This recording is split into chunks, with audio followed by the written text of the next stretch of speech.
Pendant tout le festival d'Avignon, Culture Nomade TV vous invite à découvrir le spectacle autrement. Avec Levez le rideau, poussez les portes des théâtres, rencontrez les comédiens, découvrez les mystères de la création et installez-vous confortablement pour profiter du spectacle. La porte s'ouvre. Ça piaille. Ça roule. Ça tombe. Mon cœur fond. À cette minute précise, ce chien me choisit. Il ne gigote pas. Il n'a pas peur. Il est calme.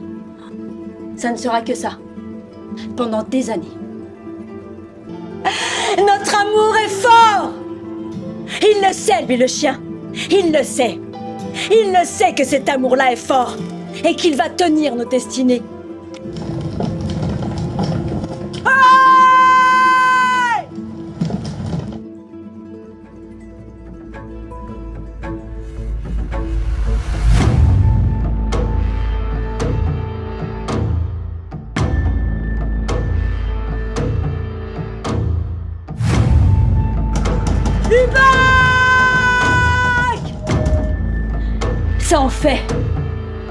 Ça en fait des pas communs.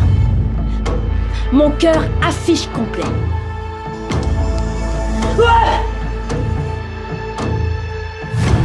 Ce jeudi 13 juillet 2017, autour des 13h, je pense. Ouais! Ton odeur après la pluie!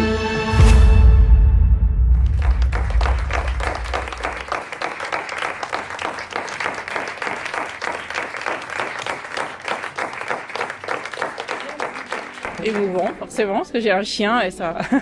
Et j'avais beaucoup aimé le livre et donc le texte est bien retranscrit.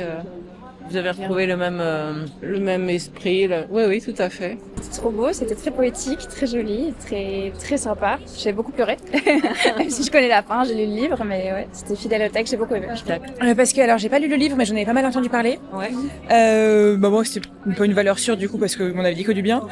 Donc voilà, en voyant et sur scène, moi souvent ça me parle pas mal. Et...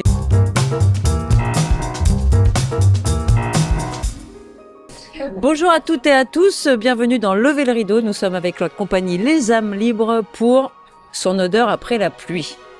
On a même failli avoir le chien, mais il fait trop chaud. C'est trop chaud. Non, on y a pensé, mais on lui épargnera les 35 degrés. C'est clair, vous avez bien raison. Ouais. Donc, Véronique, qu'est-ce qui t'a donné envie d'adapter ce roman de Cédric Sapin-Dufour? Alors, c'est Cédric Sapin-Dufour. Dufour, pardon. Qu'est-ce qui m'a donné envie de l'adapter? Eh bien, la jeune femme, ici présente, ma filleule civile, voilà, on est mon amie, on écrivait quelque chose ensemble qui n'avait rien à voir, et puis elle arrive un jour très émue à la maison, et elle me met ce livre entre les pattes, c'est le cas de le dire, et elle me dit, lis-le, je veux que tu m'en fasses un seul en scène. Voilà. Donc après, j'ai lu ce livre et je me suis dit, non, en fait, ça va pas être possible, c'est trop compliqué. Et puis moi, j'avais pas de chien, je connaissais pas trop la relation avec le chien, je la découvrais, on va dire, à ce moment-là. Et puis après, on a foncé dedans parce qu'il y a autre chose dans ce livre que la relation avec le chien. Il y a surtout la relation avec l'instant présent et avec la nature. Et ça me parle et ça nous parle à tous les trois vraiment cette chose-là. Donc on est parti là-dessus et on a tout de suite créé une meute pour construire le spectacle. Donc la meute jeu, la meute scéno-lumière, la meute écriture, la meute musique, la meute qui marche. On jouait! On était ensemble!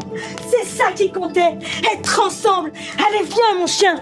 Marchons dans la forêt magique jusqu'à n'en plus revenir!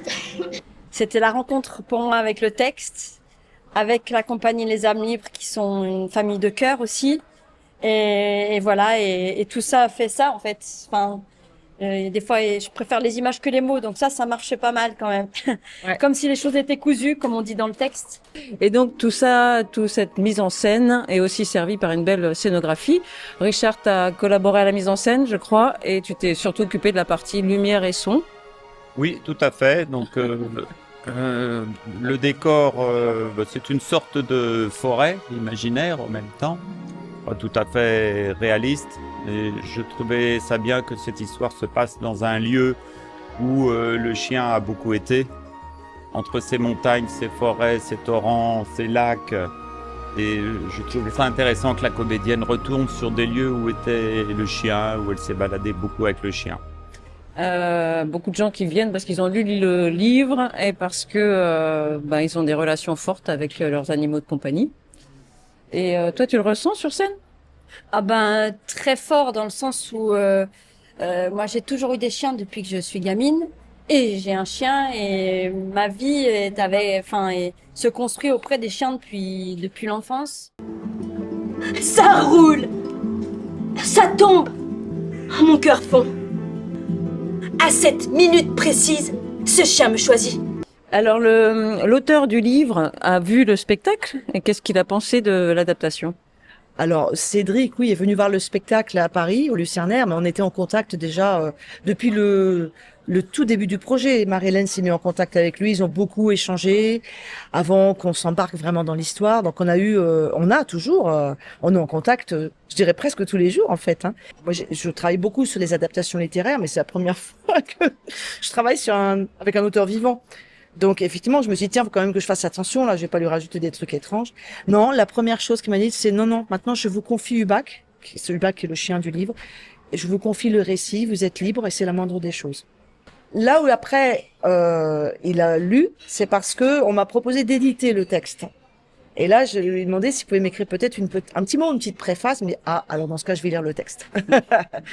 Et il nous a écrit une très très belle préface, et ce qui ressort de la préface, c'est qu'il a ressenti dans l'écriture un élément qui n'existe pas dans le récit littéraire, c'est le mouvement.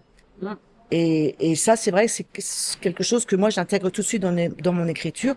Étant comédienne aussi, j'ai cette notion du corps, donc il y a le mouvement dans le texte, le mouvement, la musicalité, le rythme, et ça, c'est intégré, et ça, c'est quelque chose qu'elle a ressenti tout de suite, et c'est très important.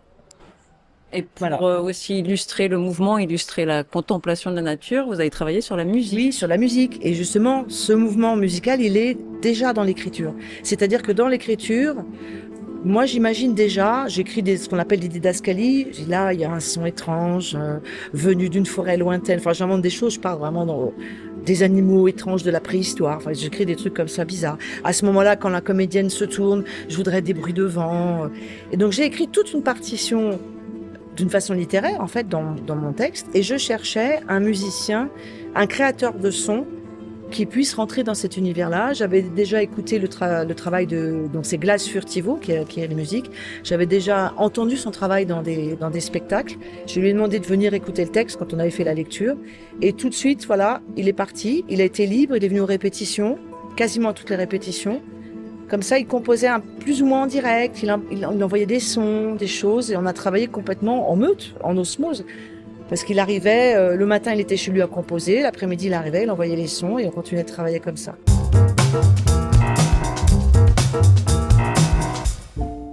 Merci beaucoup pour cette interview, c'était très sympa et très instructif. On va passer maintenant à l'extrait, et Véronique va nous le remettre dans la pièce, nous le contextualiser.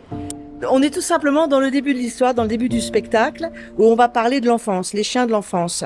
La comédienne va nous raconter à quel point sa relation avec les animaux et avec les chiens en particulier a été pour elle fondatrice. Mais fondatrice de toute sa vie. Fondatrice avec ses relations avec les autres humains, avec sa famille, avec son travail, avec la société des hommes et avec ses chiens à venir. Parce que son grand drame d'enfant, c'est qu'elle n'avait pas de chien. Donc elle nous raconte comment elle avait des liens avec les chiens des cousins, les chiens des collègues des parents, tous les caprices qu'elle faisait pour avoir un chien.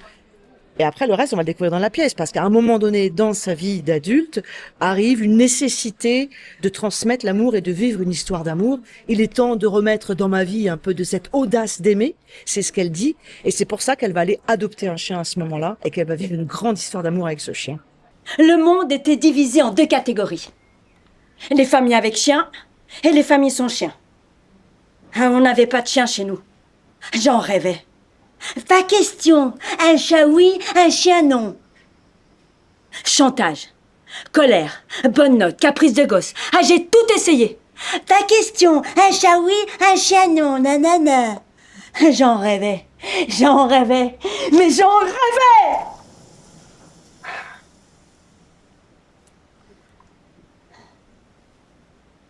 Les bêtes passaient à la maison.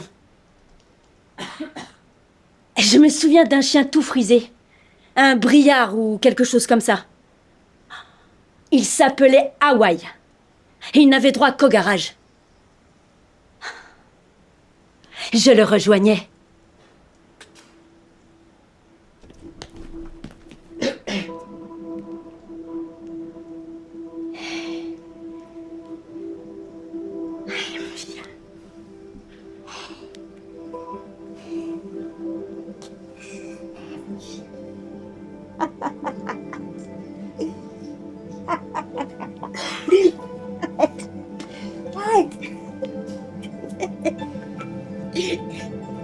Pousse-toi! Tu pues!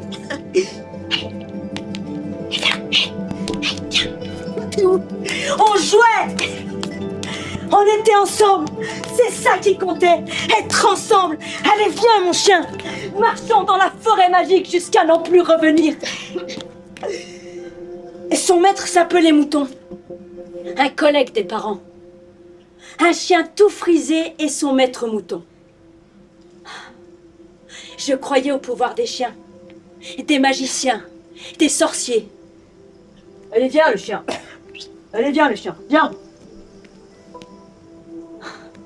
Le soir, ce bonhomme Mouton, montagnard noué de muscles, repartait avec son chien sans laisse dans son vieux fourgon blanc. Je rêvais de cette vie, si belle.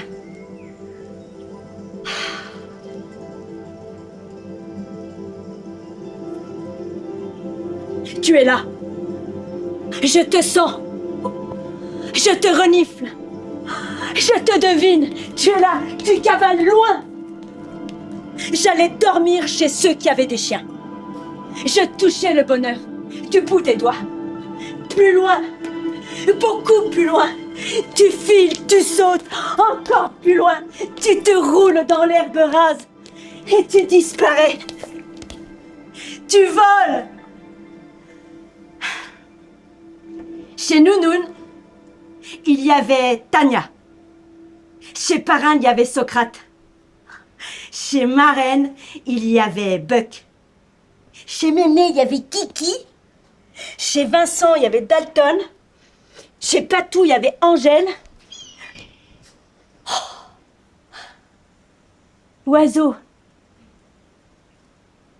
Chez Yolande, il y avait Zozo. Chez Nico, il y avait Oni. Chez Tonton Momo, il y avait Balagan. Chez Pépé Jacques, il y avait Flambeau. Chez Suzanne, il y avait Enac. Chez Nanou, il y avait Namka. Chez Tata Marie-Françoise, il y avait Shadok. Chez Tata Marie-Françoise, je me réveillais le plus tôt possible.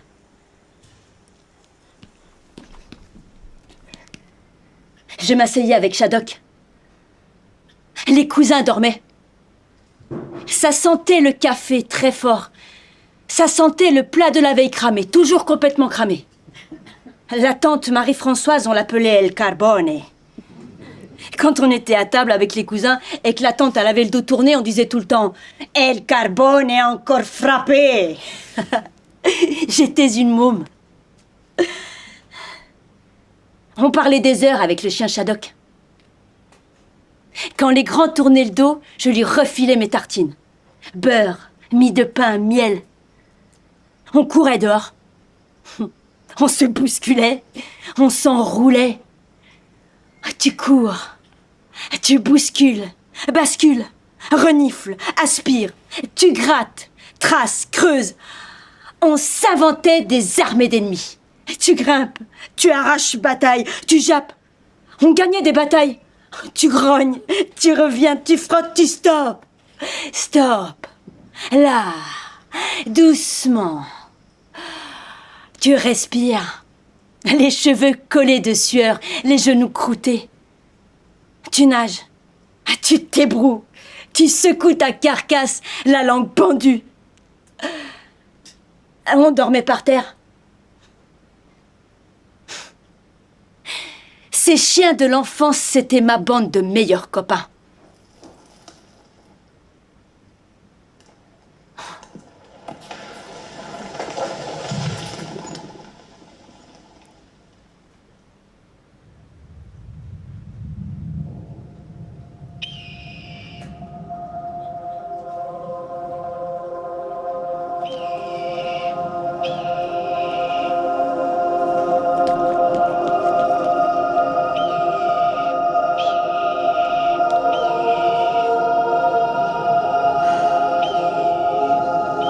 Regarde le Mont Blanc. On fait le tour du monde. On a des océans et des horizons à voir. On a des champs à fouler, des montagnes à gravir.